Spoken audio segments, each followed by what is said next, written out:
Hey guys, and welcome. I am here with a new deck that I'd like to talk about. No, it's not Golgari again. It's mono red mid-range, okay? So not the more aggressive version. It's kind of controlling. It's based off of a version that I've seen Ben White's play and do well with. And yeah, it's got both grindy elements alongside a lot of removal and Chainwhirlers, and it's playing out really well. The mana base isn't too complicated. There's a lot of mountains. In fact, there's 23 mountains in the deck. The other two lands are Arch of Vraska.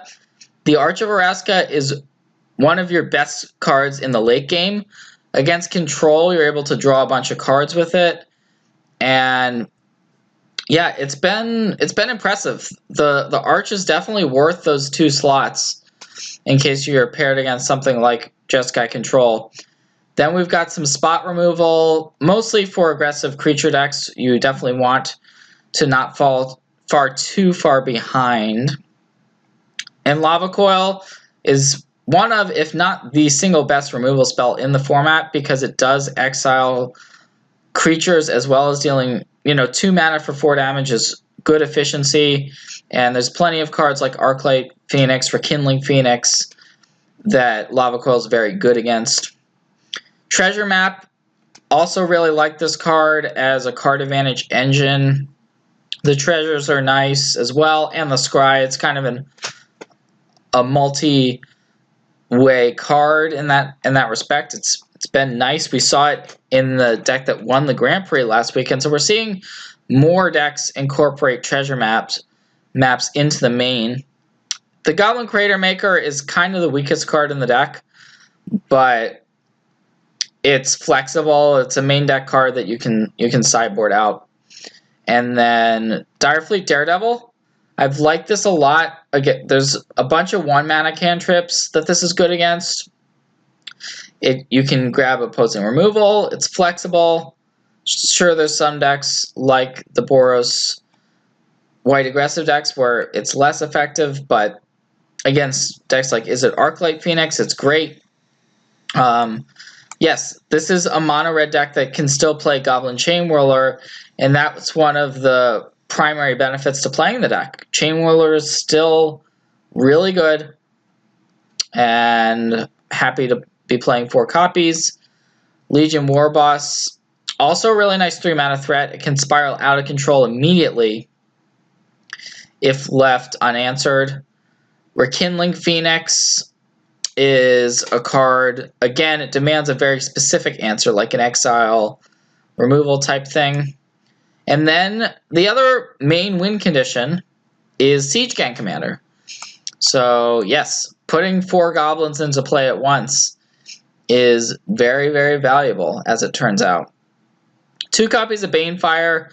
Banefire can kill the opponent. It can deal with opposing creatures. Sometimes you get into late games with this deck where you just want to be able to, all right, Banefire you for 10 or whatever, and it happens more than you would think.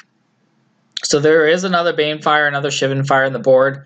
We've got Starve Extinctions, primarily for Golgari, but can come in other spots as well, certainly. So we've got 2 stars. The Spyglasses, mostly for Teferi. Fight with Fire, flexible card, good against 5 toughness creatures like Lyra, like Niv-Mizzet.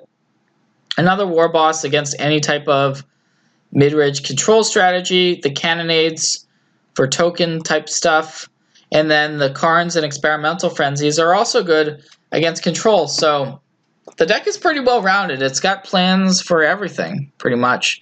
And I've been pleasantly surprised with it. So make sure to stick around.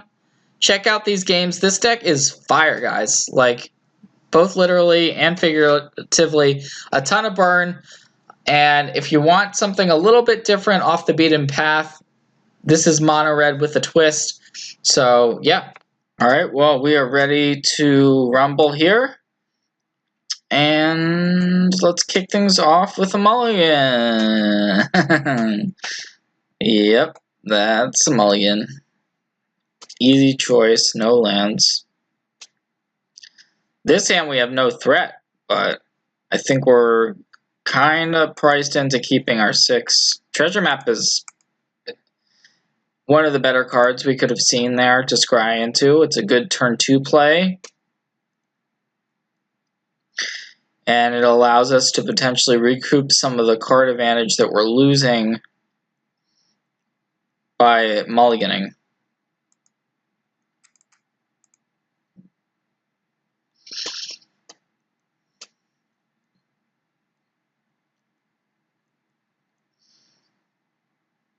Alright, opt. So could be Drake's deck.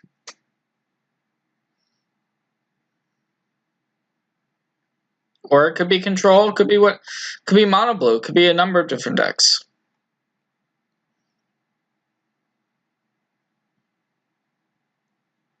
Okay, most likely I would say, yeah, control or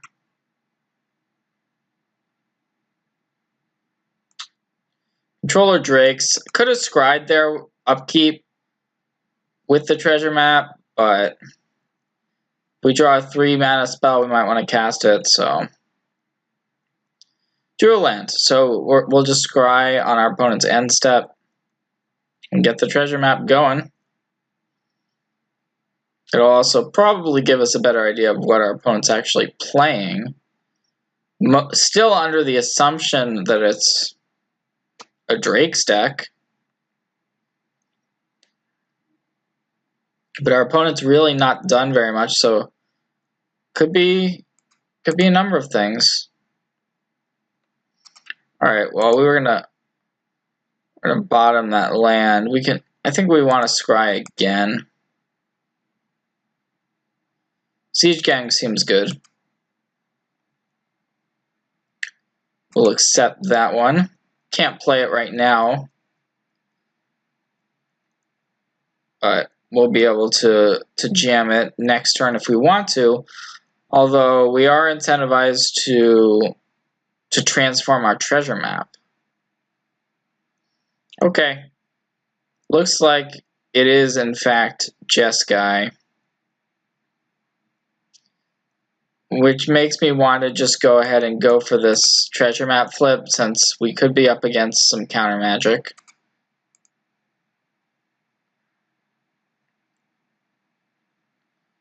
Treasures are good. Yes, I have 2 different looking Siege-Gang Commanders. I'm realizing that now. Sorry guys if that bothers you. But okay, so here I like passing because our opponent is just heavily representing a counterspell. And the treasures have real value. We don't want to be sacrificing them for nothing. We also want to try to get to the city's blessing to ascend.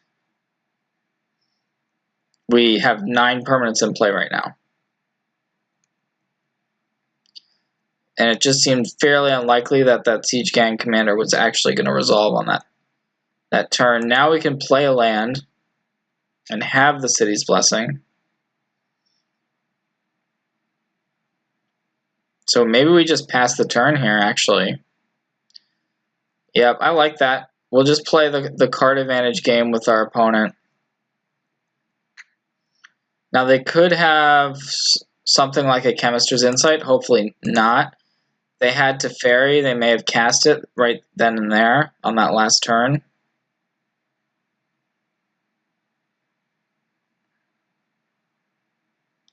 And we can afford to wait and force our opponent to make the first move. Alright, this treasure map means that it may be the version of Jeskai that Adrian Sullivan played at the Grand Prix.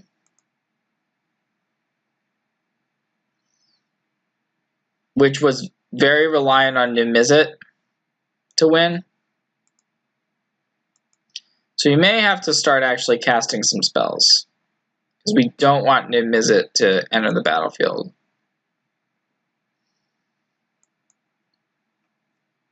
I think I'm going to go for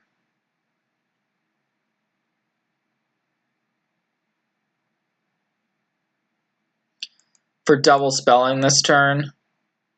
Or for trying, we're going to try to resolve the Siege Gang.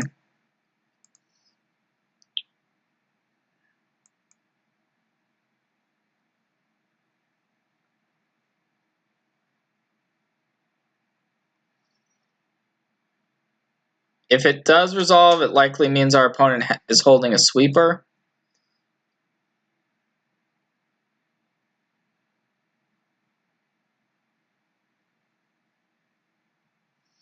So it's on the battlefield now.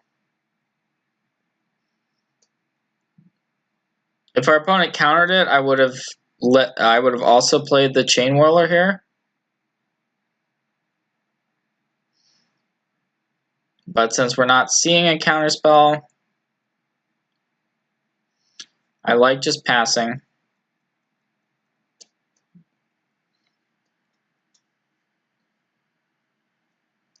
I still am under the impression our opponent has at least one counterspell in hand. Could be Clarion plus a counter.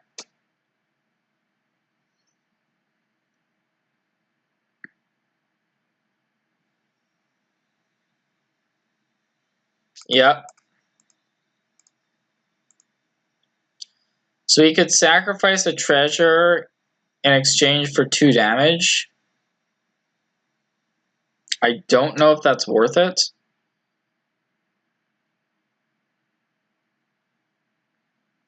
I'm going to guess it's not, but hard to really say right now.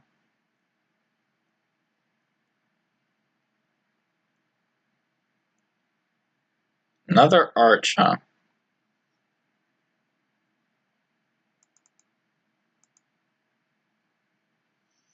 I think I like playing the Chainwhirler out and just playing a land. Post-combat, our opponent's clearly still representing a counterspell. So I'm not gonna overcommit, just gonna pass the turn. Although it's not a great spot because our opponent now gets to flip their treasure map and they can still just kind of like go crazy with Niv-Mizzet or Expansion Explosion.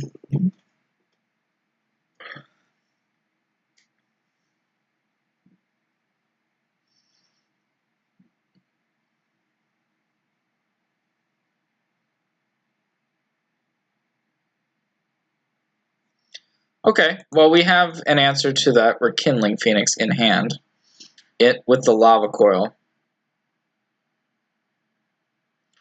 So we're not too worried about that. We do need to try to continue to keep drawing cards.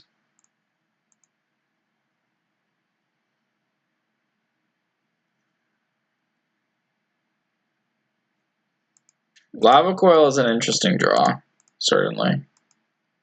We're going to try to get rid of the Rekindling Phoenix.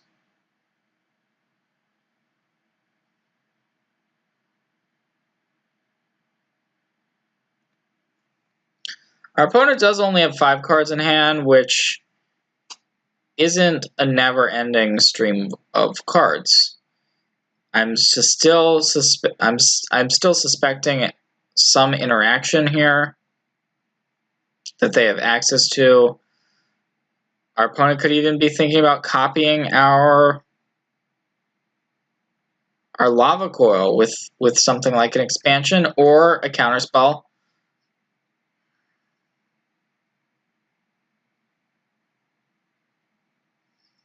Looks like there is gonna... Our opponent's seriously considering this, but in the end, this is gonna resolve. So we get to get in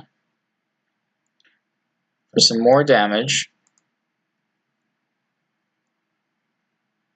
And we have a very real question of how to follow this up, but I think we want to go Rekindling Phoenix as the follow-up.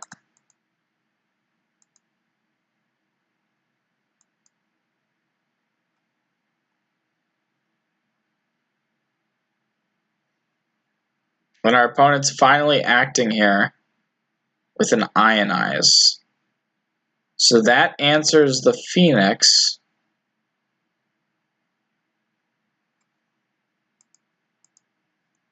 And now, a bit of a decision here. Don't love overcommitting and playing another Siege Gang because we would have to use up all these treasures to do that. Our opponent could also still technically have Syncopate, even with just 2 treasures. I think we want to sack a treasure with our treasure map. And yeah, I like running the Dire Fleet Daredevil out there and just opting, getting another creature onto the battlefield.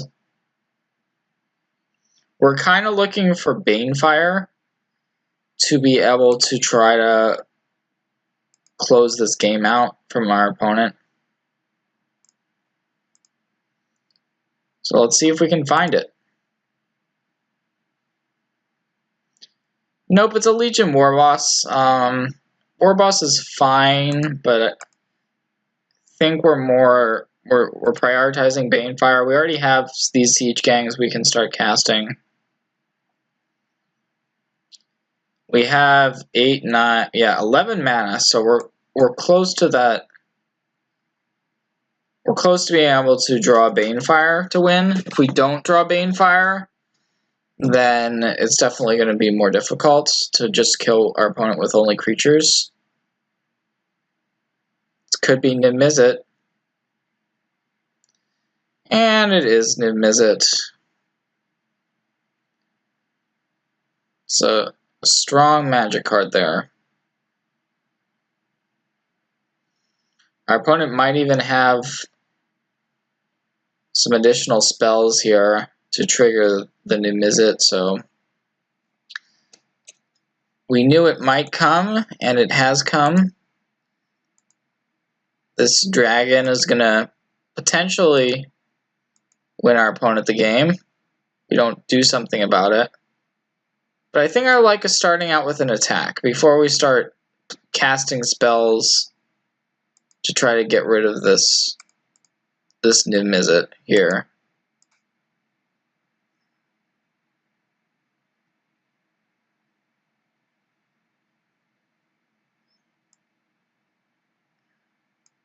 Alright, so our opponent does have this shock. That's gonna keep the cards going for our opponent.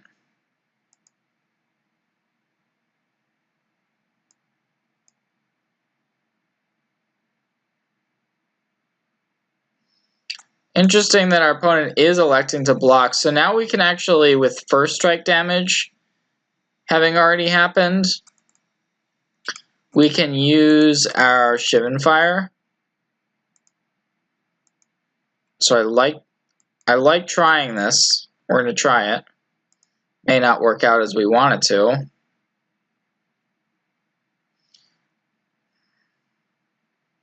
But because the Niv-Mizzet has 2 damage on it, this potentially can kill the Niv-Mizzet.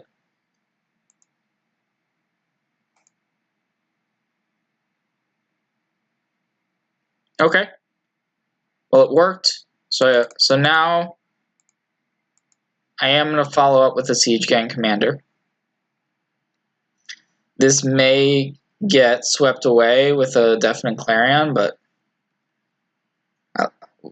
we're getting some pressure out there on the board.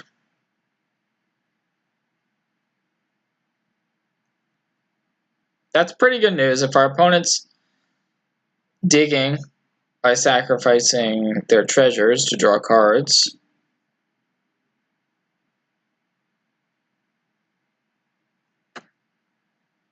and it looks like maybe these goblins are actually just going to stick and play. Our opponent may have punted by making that block last turn with the Niv-Mizzet. Seems like a gamble that was not worth taking. I'm surprised to see Enigma Drake. Normally you see more Crackling Drakes out of Jeskai. But we can go for this Lava Coil to get rid of this Drake.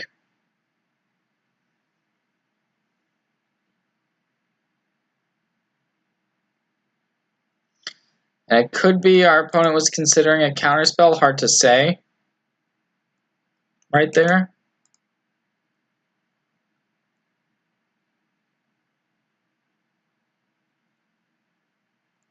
So we have another decision this turn, what we want to do. We can play out the Siege-Gang Commander, but it exposes us even more to mass removal.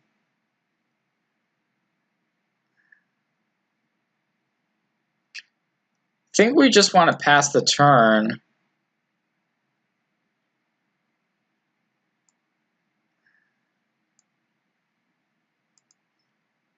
I guess I like activating the Arch first. We want to draw cards. And we found a treasure map, so yeah, that's one of the main reasons to activating first in case we draw a card like treasure map we want to cast. And this can help scry us into the Banefire, which is now lethal. And it looks like our opponent may have actually had a counterspell. Okay, well, let's syncopate for 2, which we can actually pay for.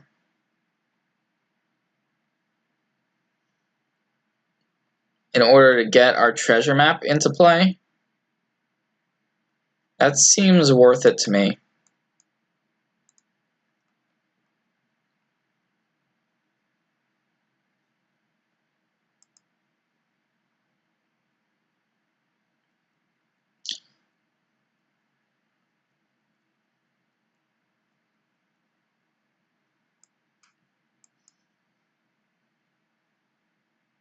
And now what? Now what's our opponent got?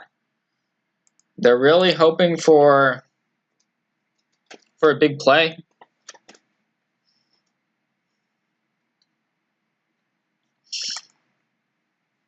It appears that it's going to be more digging.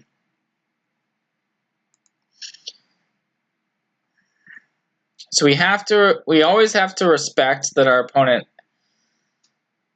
can be leaving up counter magic, which is why I like trying to continue to get an advantage with our treasure maps and our arches, unless we're forced into action. Teferi is good. Teferi is good for our opponent, that is.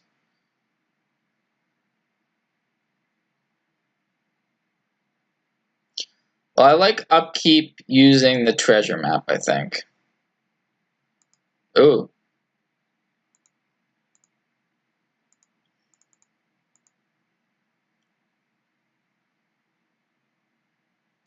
We can also try to resolve the Siege Gang here.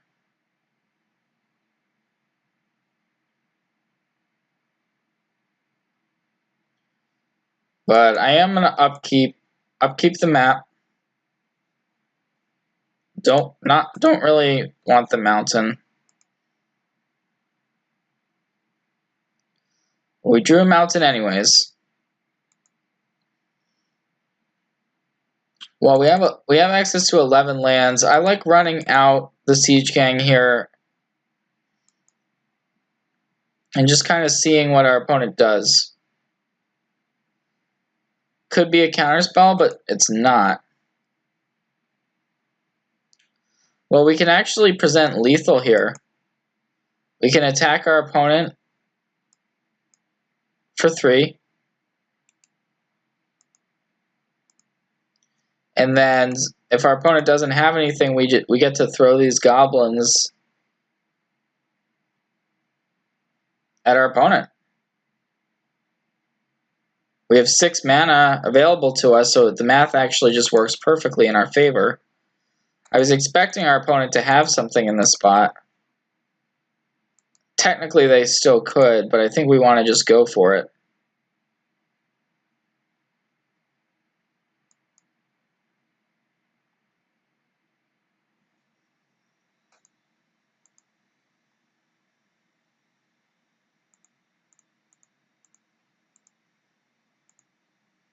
We also have this shock, which we just don't need to use it.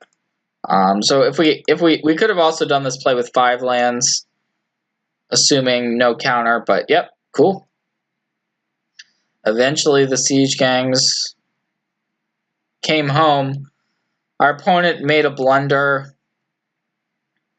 with that Nimizit earlier. Hard to say if it may have cost our opponent the game. It was definitely a mistake there.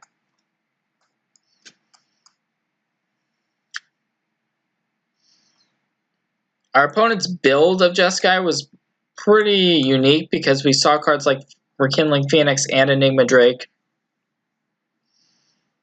and Nimizit as well. So we know about some creatures that we may be up against. Still, Karn and Experimental Frenzy are quite good against control. So is Banefire, the card we were kind of looking for the whole game, and Legion Warboss. The Sorcerer Spyglass is a good answer to Teferi. I think we want to definitely cut these 1-mana removal spells. That's kind of the easy part. The easiest cuts. Lava Coil is an answer to some of the creatures we saw.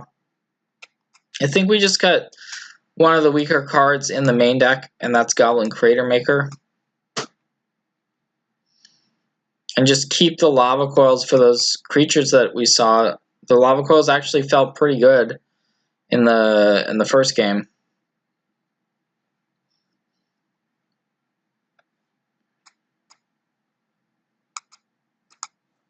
Six lands, huh? 6 lands and 1 Chainwhirler. I think this is another mulligan.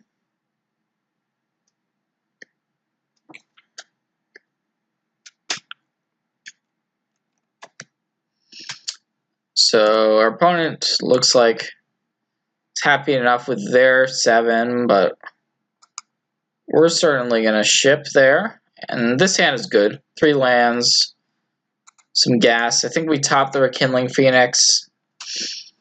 Definite Clarion could be good. Could be, we're hoping our opponent doesn't have a Clarion. But, yeah. No treasure map, though. We don't have the turn 2 treasure map, which we would love to have. Also, no Karn or Experimental Frenzy, so gonna have to try to do this with creatures, it looks like.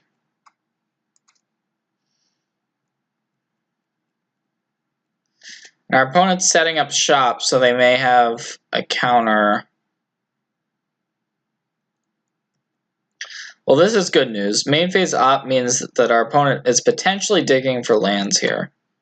Let's see what they want to do with the opt, whether they want to top that card. Okay, tap land.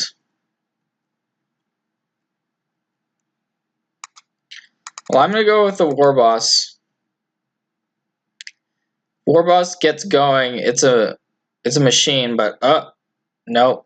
Our opponent did have the shock. Probably not a ton of shocks in our opponent's list, but some, and it was very good, very strong there. And now it feels like we're about to play something into a counterspell.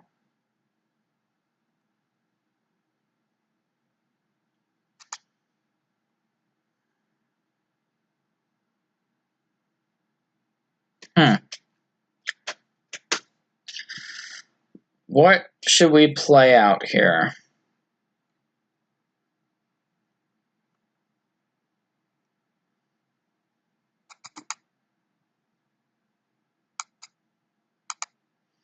I guess I'm going to go with the Phoenix. Feels like it's going to get countered. But, okay. Well, it didn't.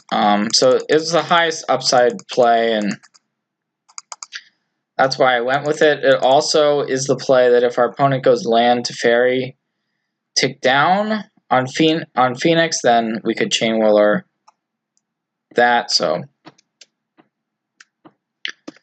but it looks like Ixalan's Binding. That is a really good answer to the Rekindling Phoenix. Now we just have to hope not to draw any any more Rekindling Phoenixes. We see that Direfleet Daredevil draw. Not too bad. I think I'm going to go with the Chainwhirler for now, though. Chainwhirler and Treasure Map. Just because the Chainwhirler hits a bit harder.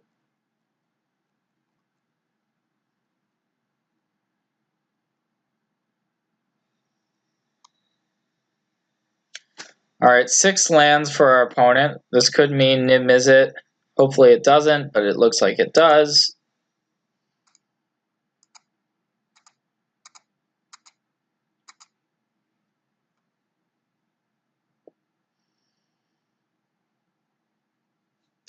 Well, we can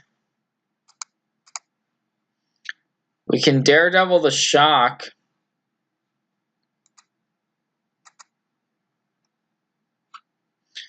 Ended up not using the treasure map there because we're going to need all of our mana this turn. This doesn't feel very good, by the way, but I am going to do it to get rid of the Niv-Mizzet.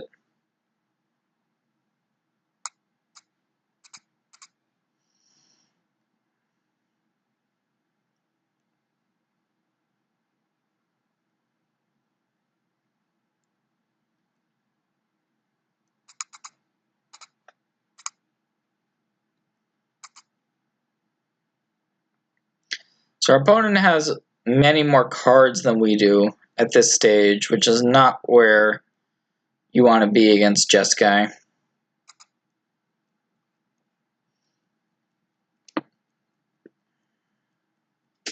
Hard to say exactly how many Niv-Mizzets are in our opponent's deck, by the way. But the fact that we've seen them both games, seen the card both games, means there could be a number of copies. And there goes our treasure map. So we're not going to be flipping that. I guess we're all in on relying on this Karn.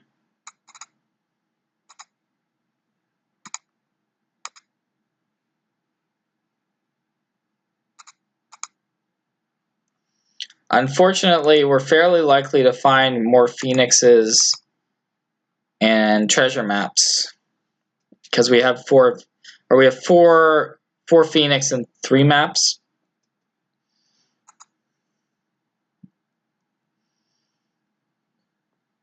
Anyways, a Direfleet Daredevil is now a card we have access to.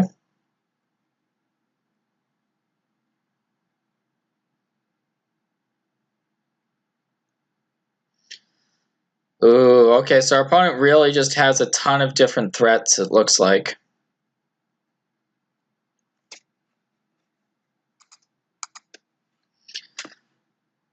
I'm going to continue going up with the Karn. The Daredevil plus Lava Coil isn't really going to do it.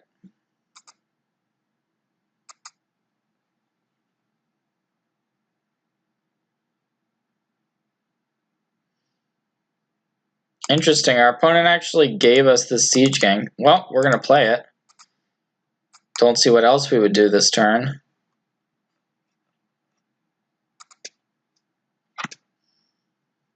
And we have the City's Blessing. So that's good news. Our opponent's down to 2 cards. Do we have a chance in this game? It still feels like probably not, but...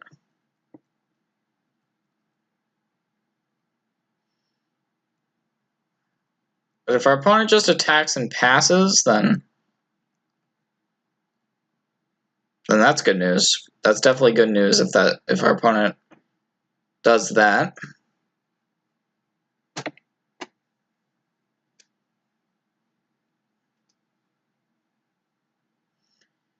And yep, our opponent does have a lot of firepower here, as we can see.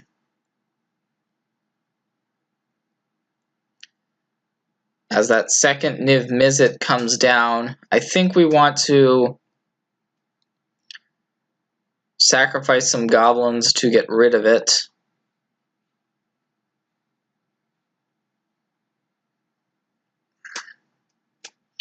Not sure there's another reasonable option besides doing that.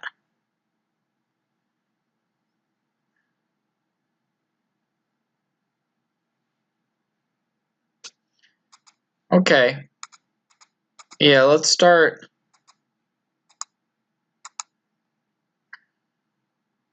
trying to get rid of the Nimizit here.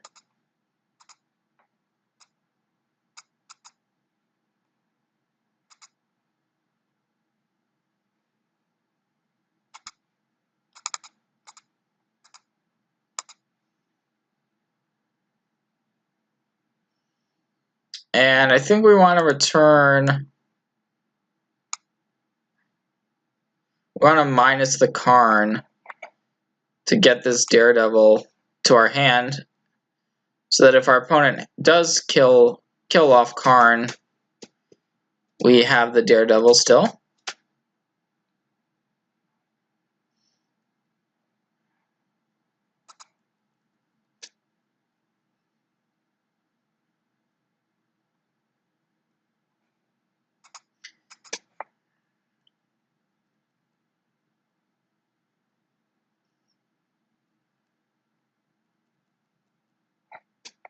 Definitely an interactive matchup.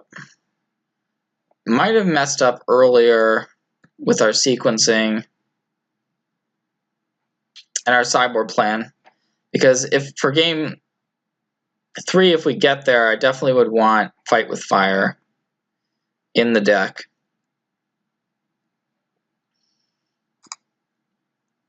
I think we want to try to get rid of the Lyra if we can. So I'm going to play out the Direfleet Daredevil here.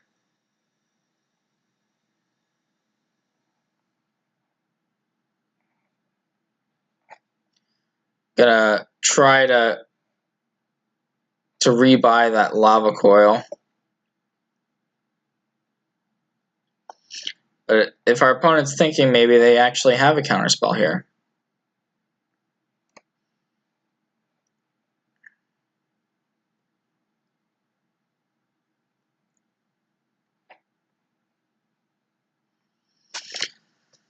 But if our opponent counters the Daredevil, then we get to play out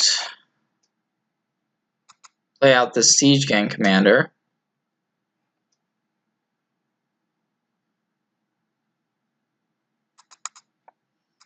So I'm going to try for the Lava Coil.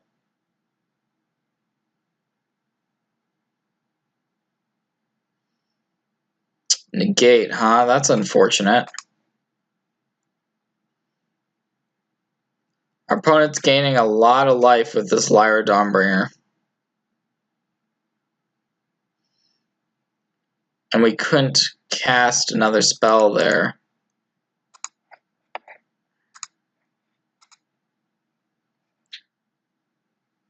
Luckily we have another Siege Gang, so we can play that out.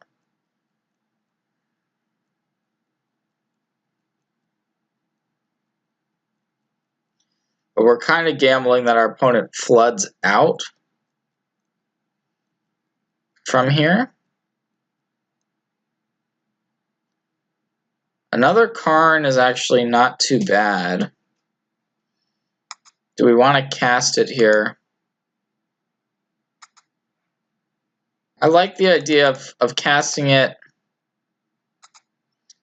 and gambling that we'll hit like a land off of it would be great, because then we could also play the Siege Gang. Perfect.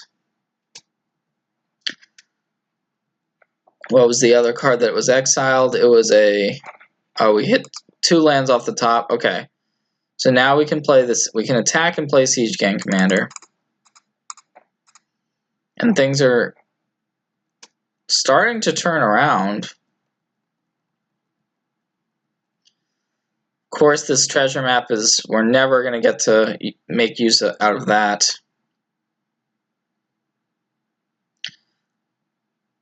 Deafening Clarion would be brutal if our opponent happened to have that card at this moment. Really interesting how our opponent sideboarded. Is this attack going at us? It's going straight to the dome, not caring about Karn. That's surprising as well. Well, I'm just going to attack our opponent. If for some reason there's a Settle the Wreckage here, we could sacrifice the goblins.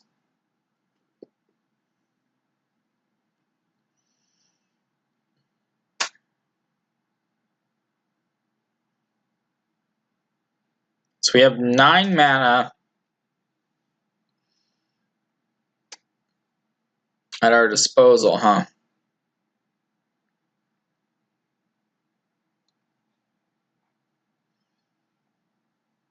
So that's a lot. It's a lot of mana.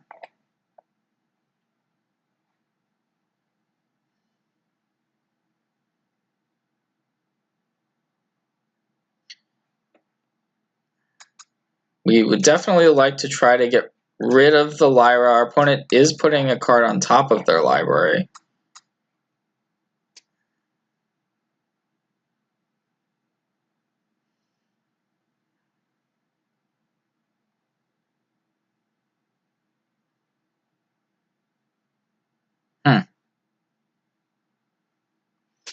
Alright, well I think we want to just grab that lava coil.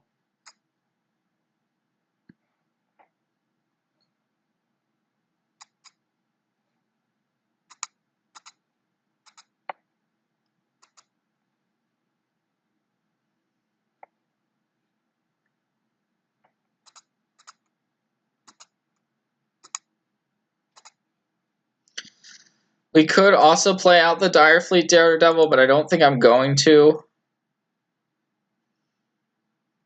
Because our opponent could play more creatures, we would want to be able to use the lava coil that our opponent has in their graveyard. And there's a Clarion. So we can at least deal our opponent some damage on the way out, and we kept this Daredevil in hand.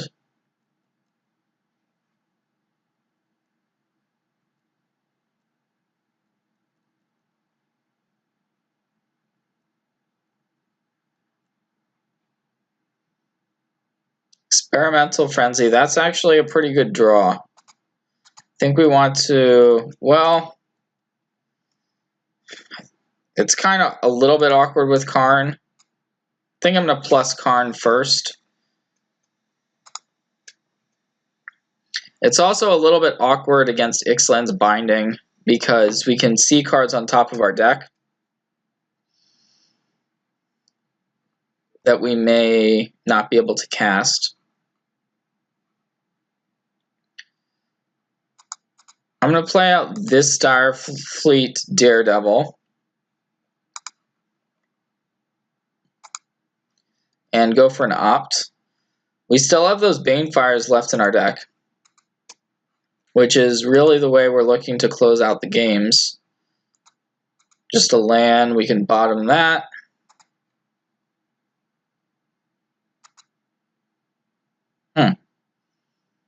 Do we just jam this Experimental Frenzy into play?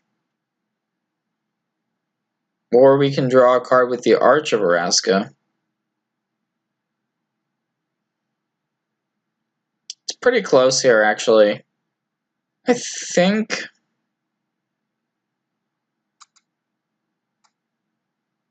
yeah, I think we do play out the Frenzy. I probably shouldn't have already... yeah. Ooh, does our opponent have something here? No. This is a close game. Okay, it's a land on top. Maybe shouldn't have already played a land, but we didn't know that we were going to hit a land off Frenzy, and I was just kind of waffling on the actual decision. It looks like our opponent's going to be able to transform the map.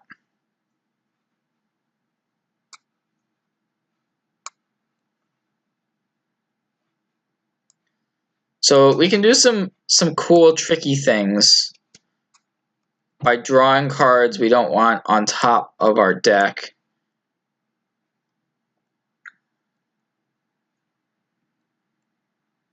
Although it looks like our opponent put a card on top of their library.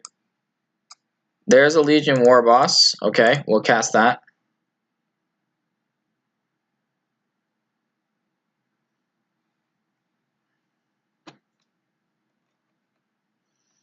We're at 9, so Expansion Explosion would be bad news. I'm going to plus the Karn so that we can reset our top card. We're probably going to get that treasure map in our hand, though.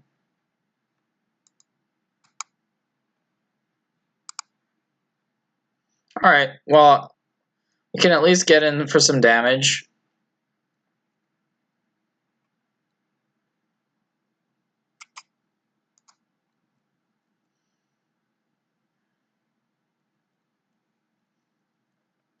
And I think we just passed the turn here. There's no 2-mana card we would see on top that we would want to cast, I don't think.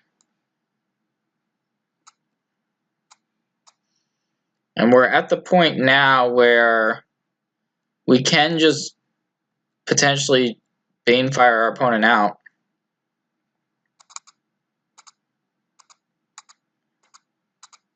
And we haven't drawn a Banefire in any of these games, which is pretty weird.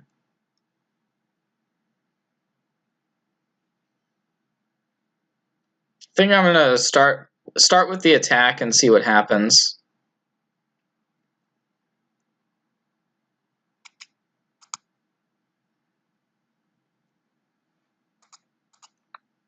If our opponent plays a settle, at least we get to get 4 lands out of our deck.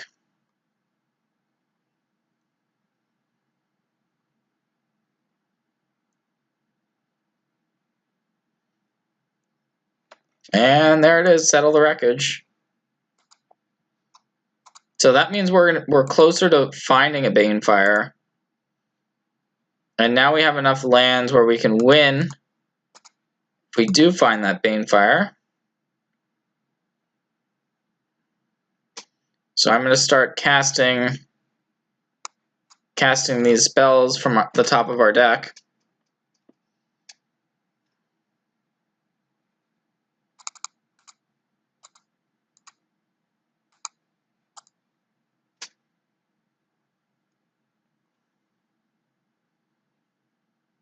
Looks like could be a counterspell. Ionize is going to take care of the Siege Gang. But we're still kind of doing it here. I'm going to plus the Karn.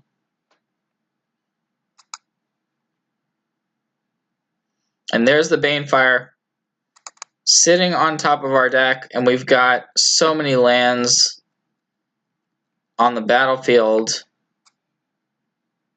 at this point that we can actually just potentially do this.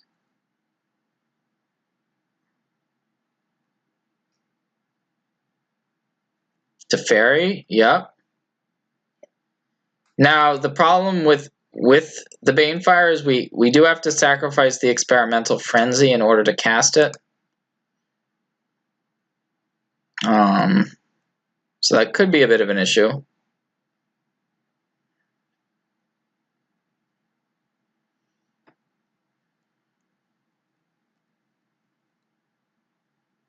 Well, the first thing we want to do is try to attack our opponent with our creatures.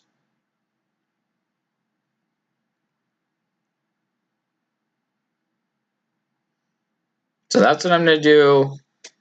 I'm going to do right now, because if our opponent takes this hit, then they definitely die to the Banefire.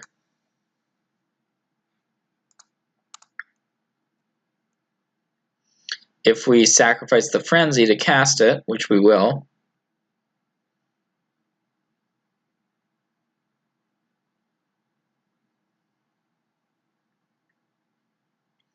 But it's another settle.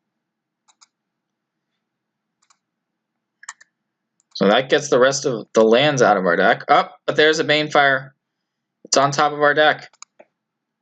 And because it's on top, we don't have to sacrifice the Frenzy. We just kill our opponent. Cannot be countered. 15 damage. Right here, right now. What a game. Whew. It's definitely a grind. Only game 2 and down to 2 minutes and 40 seconds on the clock. So we really needed to win this one. And you know, this mono red deck, it has a way of being able to grind against control, even being monocolored. Didn't think we were going to get there, but we did. So that is going to do it. Well, let's try being out. Well, let's try being on the draw, rather, for this match. And fine hand. The shock may be able to deal with some of the early pressure our opponent can put on us. We see a Sky Marcher Aspirant that we may want to take care of immediately. And if our opponent's playing white aggro, we would love to draw a Chainwhirler to be able to deal with 1 toughness creatures, but we don't have one quite yet. I think that means we trade our shock here. Protect our life total. And oh no, second land for our opponent. Well, that's fortunate. I like playing out the Crater Maker because Treasure Map is actually kind of better on turn 3 because you can just immediately use it to scry. So trading a Crater Maker for the Aspirant actually doesn't sound that bad to me.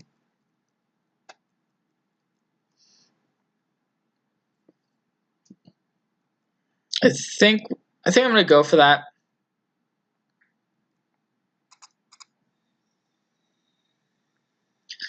Just kind of prevent our opponent from going wide here with a bunch of threats.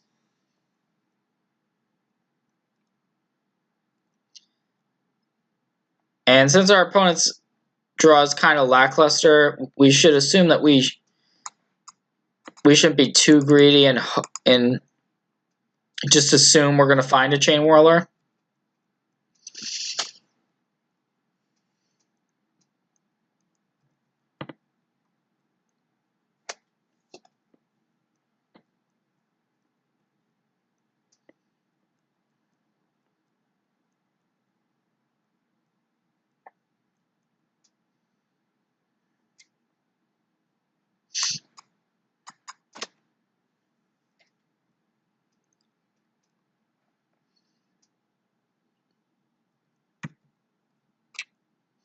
Rekindling Phoenix is also very good against white aggro, and I'm happy to have it. You know, it feels good to be in this spot. Of course, our opponent seems to be a bit mana screwed, but that's part of the danger of playing a deck with a low land count. You know, some of these decks are around 20 lands in them. And if this is just a passing of the turn, that means that our opponent just is not only doesn't have a second land, but also doesn't have any more 1-mana creatures to play.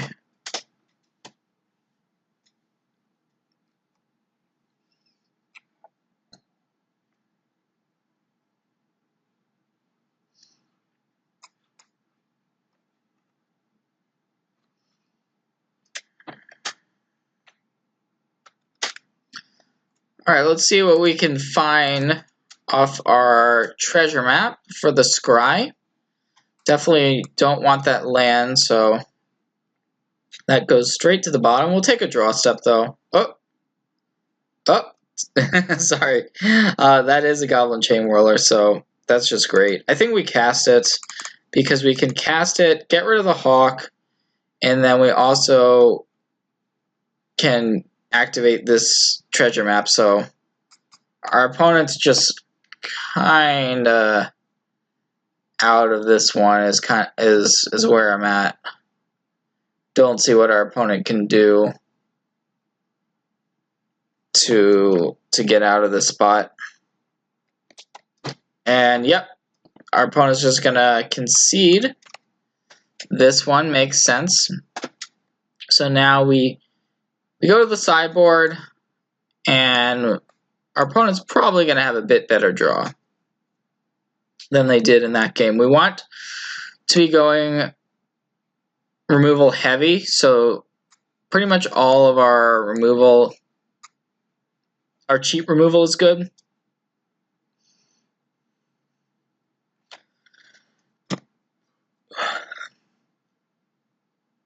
Direfleet Daredevil is not that great because it's just a 2-mana 2/1 first strike in this matchup. There's not really a lot of instants and sorceries that our opponent can put in the graveyard. I like Star of Extinction as a reset button to have access to.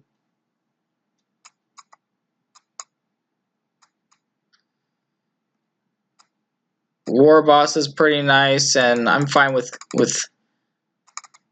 kind of going low on 2-mana plays.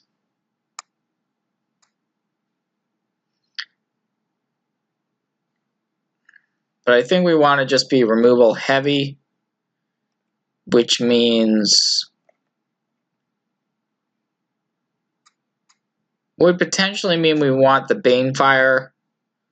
Fight with Fire is also okay, I think, in the matchup. We don't want all of them, but one certainly is not unreasonable.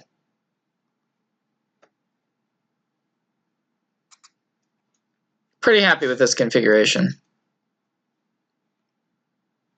Karn is another card I think that does deserve some consideration. This is a great hand, by the way. Our opponent's on the mulligan. We have a 1-mana removal into map, into Chainwhirler, into Phoenix. I mean, can't ask for too much more than this hand is able to provide for us.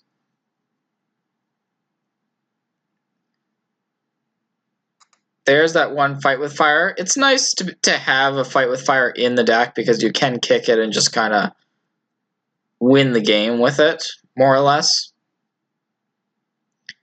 Here, I think I am gonna use the Shivan Fire. We just don't want to take too much damage, and we're worried about potentially our opponent having a turn 3 Banelish Marshal. Okay, Bodyguard protects Bodyguard. Makes sense.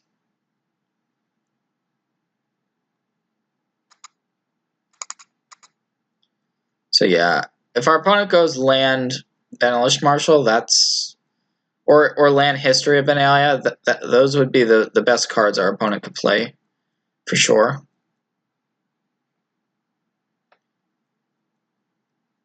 But I like just using the Chainwhirler, I think, to get rid of a Dauntless Bodyguard, if nothing else. Okay, yeah. So our opponent's passing, having missed the land for probably a Marshal or a History. We can play out the Chainwhirler. It just gets rid of one Bodyguard, but that's still pretty good. Now the 3/3 first strike is a great blocker as well. So I feel pretty confident now. Although there's the land with 3 cards in hand. So we'll see what it's going to be. It is Banelish Marshal. Well, We have the option of using the treasure map to try to find a land and then fight with firing. I kind of like doing that. It's a bit of a gamble. But even if we didn't hit the land, we could still hit like a lava coil or something like that. So I think it was the right play, and it worked, of course. So of course it's the right play. It worked, right? So we get rid of the Marshal. Just sit back behind the Chainwhirler. The late game we have pretty much covered, I would say.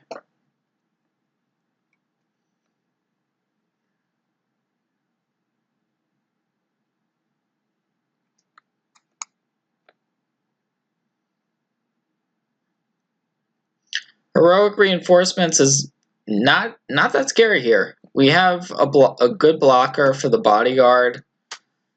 Our opponent could deal us 4 damage, but I mean, we're still at 16. So I guess our opponent realizes that and is going to pass. So we kind of want to flip the map soon. I think I'm gonna just play out the Rekindling Phoenix for that reason, so that we can flip the treasure map, transform the treasure map next turn if we want to do so.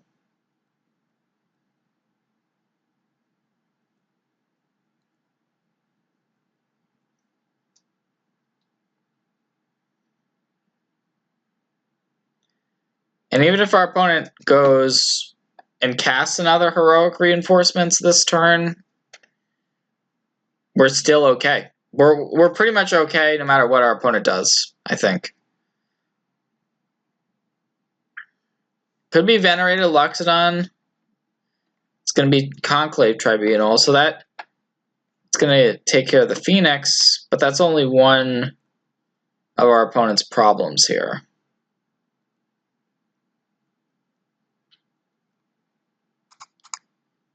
Get our Scry. I think we just want this land to be able to go Siege Gang, flip our treasure map. Seems pretty good.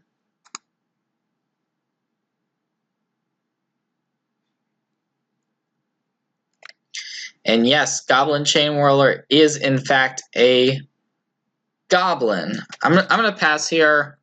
Our opponent could go Heroic Reinforcements or whatever, and once we untap on the next turn, we're going to be in a great spot. Although, looks like maybe a Venerated Loxodon, which is manageable. It's not the end of the world. I'm going to take the Scry, get the flip.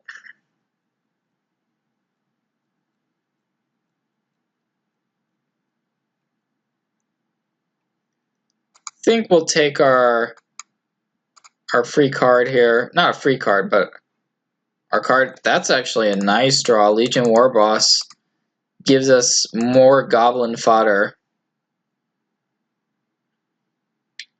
So I think we're going to end up most likely just taking out the Venerated Loxodon here.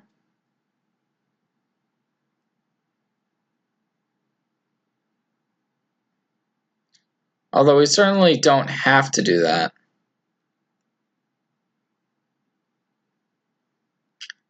I think I'm going to play it a little bit conservative.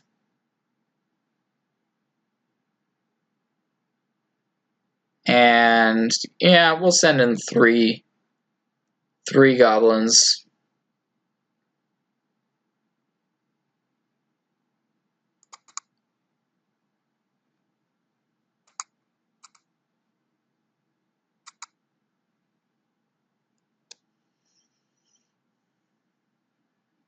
And our blocks are still pretty good.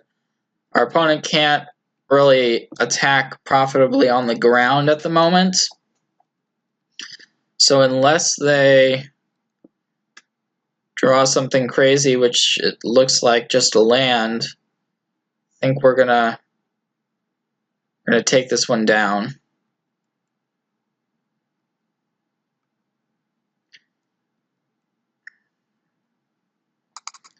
I'm going to go ahead and start getting rid of these blockers.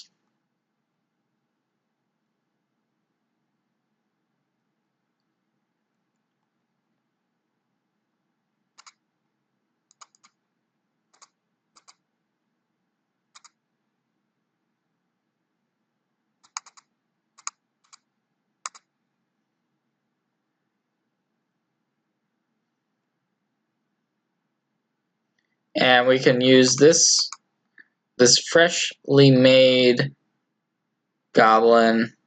I guess we don't even, yeah, we'll get rid of the blocker. And this should be pretty much game over.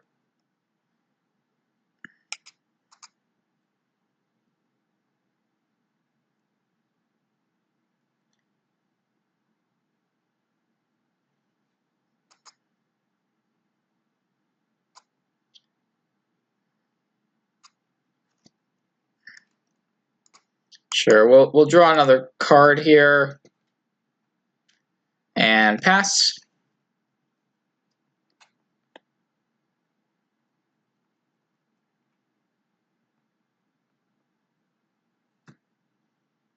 Banished Marshal is fine. I think our opponent's dead on board here, so we can just close things out with an attack.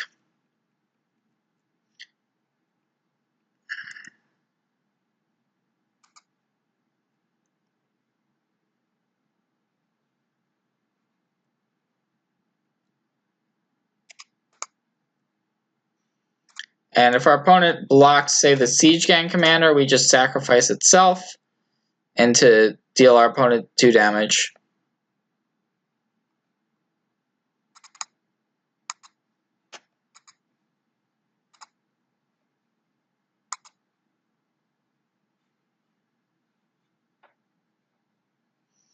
So, yep, the white matchups are one of the best matchups, and it showed here.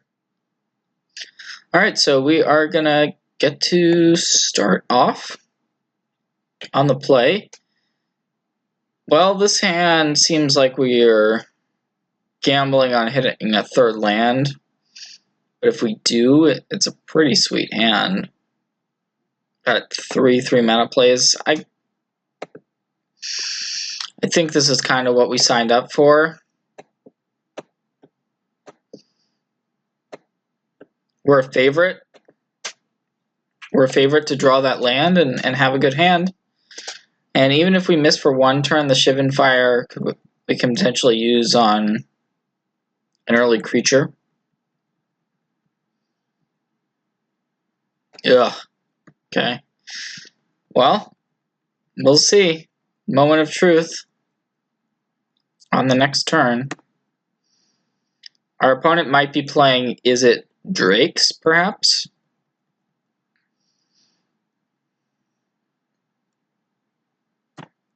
Yeah, that appears to be the case. Alright, we got there. So now, what do we do? If we play the Warboss, our opponent could have shock. Though it is certainly the high upside choice to play it. I think I'm going to. Hope for no shock. No shock. Make a dude? No. There's the shock. We could have gone Chainwhirler. Certainly it's safer.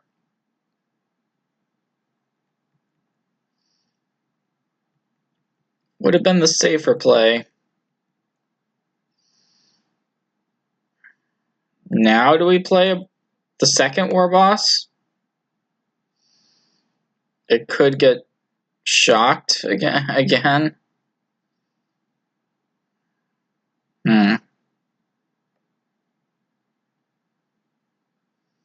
This feels awkward. I'm going to play out the Chainwhirler.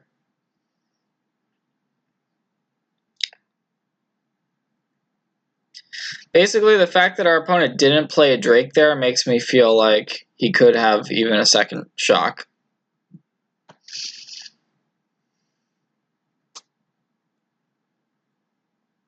Okay, well, now we just jam the Siege Gang.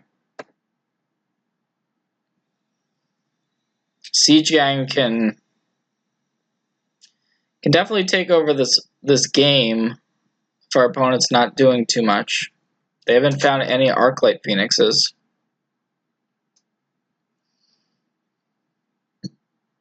Wonder what's in... Okay, Beacon Bolt. So yeah, our opponent's hand has just been chock full of removal spells. And it feels like any spell we play is not...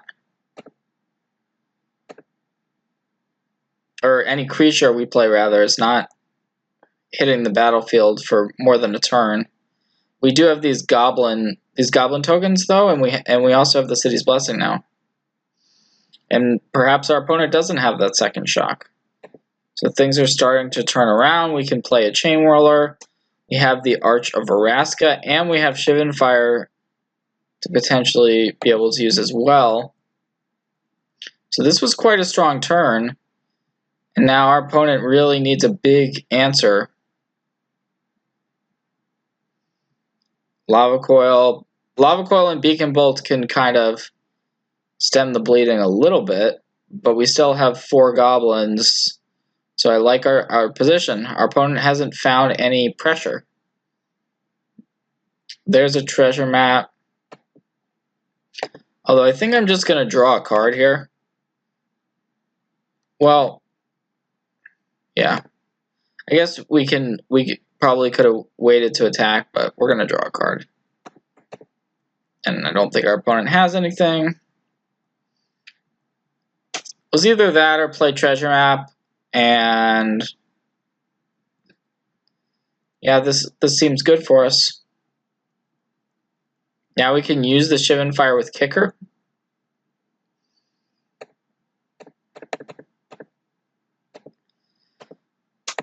Get rid of this pesky Crackling Drake.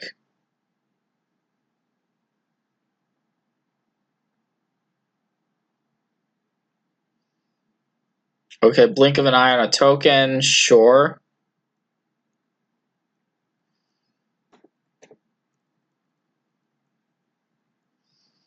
And now we just have like enough burn with the shock.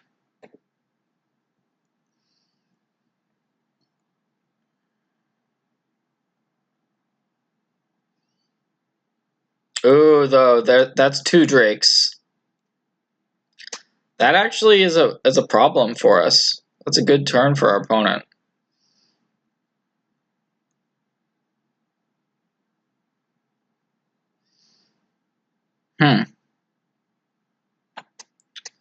Well, we have this Goblin Crater Maker.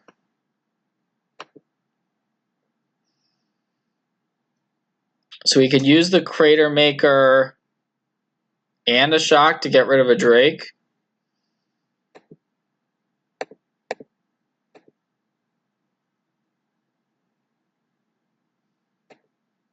I guess we do that, right? We can't present lethal right away. I think we'd still want to make this attack. Our opponent goes all the way down to 3, and then we can drop this treasure map.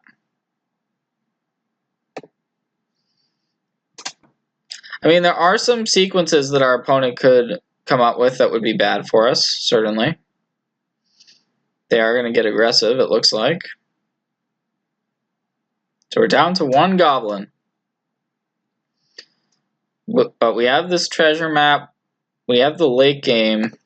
So our opponent's going to try to race. There's a Rekindling Phoenix. I think that's good enough to keep on top of our library. Our opponent could still have an answer for it in hand, but seems pretty unlikely that they would be holding on to something like a Lava Coil.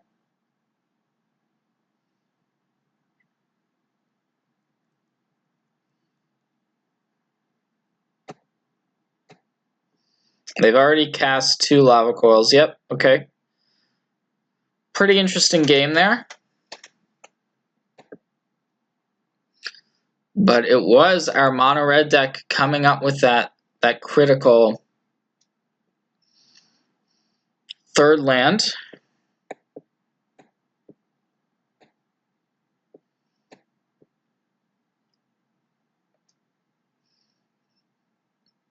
So I like taking out the Goblin Crater Makers. We want to be able to kill 4 toughness creatures.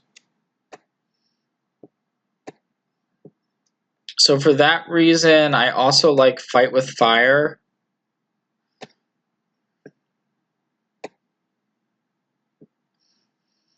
It's pretty likely our opponent isn't playing the version with the Electromancers based on the cards we saw. The Goblin Electromancers in that game. I like Karn. Karn is okay in this matchup. But if we're going more controlling, we may want it. Banefire is also fine, but we don't want too many of them in our deck. Warboss does die to shock, as we saw. Possibly our opponent boards in more removal to deal with it.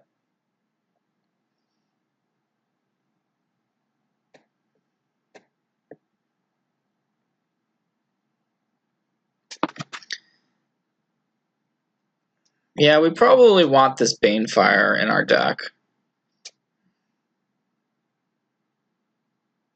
It might be better than a Shivan Fire.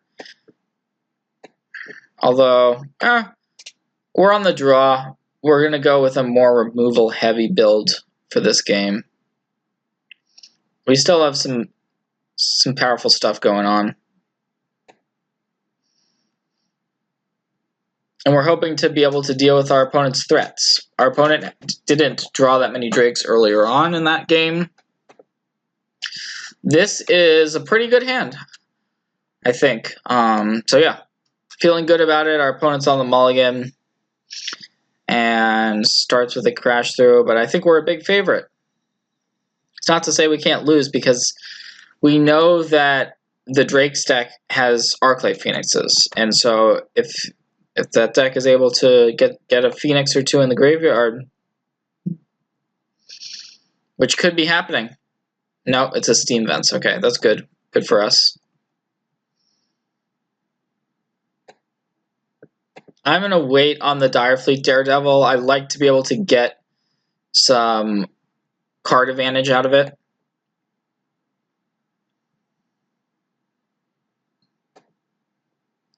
And our opponent's already played multiple cantrips, so we know we're going to be able to get some good use out of the Daredevil. But for now, I'm just going to go with the Chainwhirler.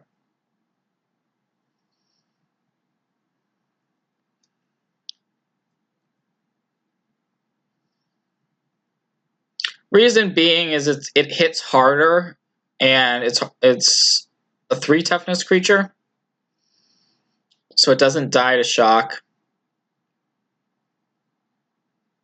Could die to Lava Coil, but it's like not right now. So we have some options in terms of the follow-up play. I kind of like the Direfleet Daredevil here into Chart a Course.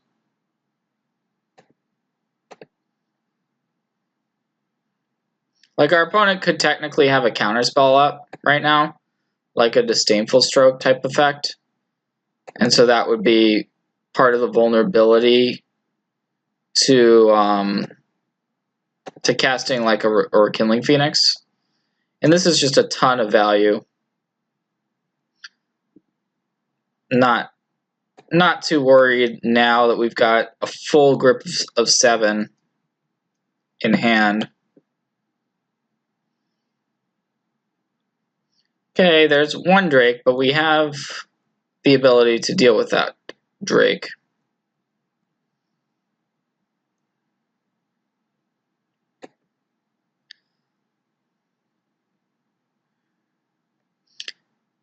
think I'm just gonna go for the Shivan Fire.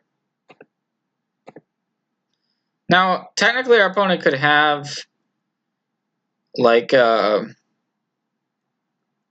card like Spell Pierce there, or a way to protect the Crackling Drake. So maybe I should have. Yeah, I think that plays right. Just to try to get the Drakes off the table when possible. Well, this is bad news. Niv Mizzet. If we draw a land, we can Banefire it away. Sweet. Land.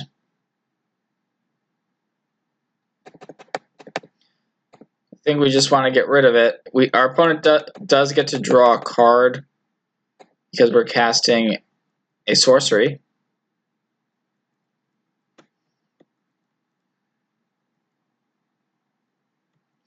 But this is why we boarded in those extra removal spells like the Fight with Fire and the Banefires to be able to deal with these creatures that our opponent's presenting.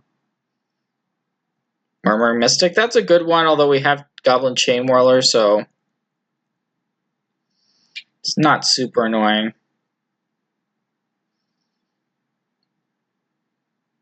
Speaking of Fight with Fire, there it is. I think we want to use it here.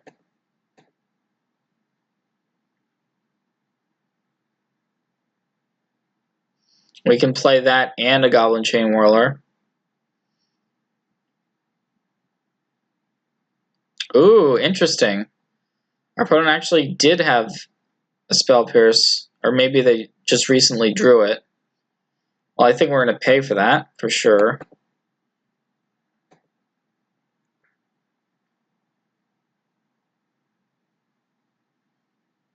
And a shock. Alright. Well, we can deal with those flyers next turn, and we're certainly going to attack with our Chainwhirler. Our opponent really needs to top deck like another big creature, like another Niv Mizzet or something like that. Okay, that's pretty solid too. But we drew removal, so I think we just used the removal spell. And a Chainwhirler.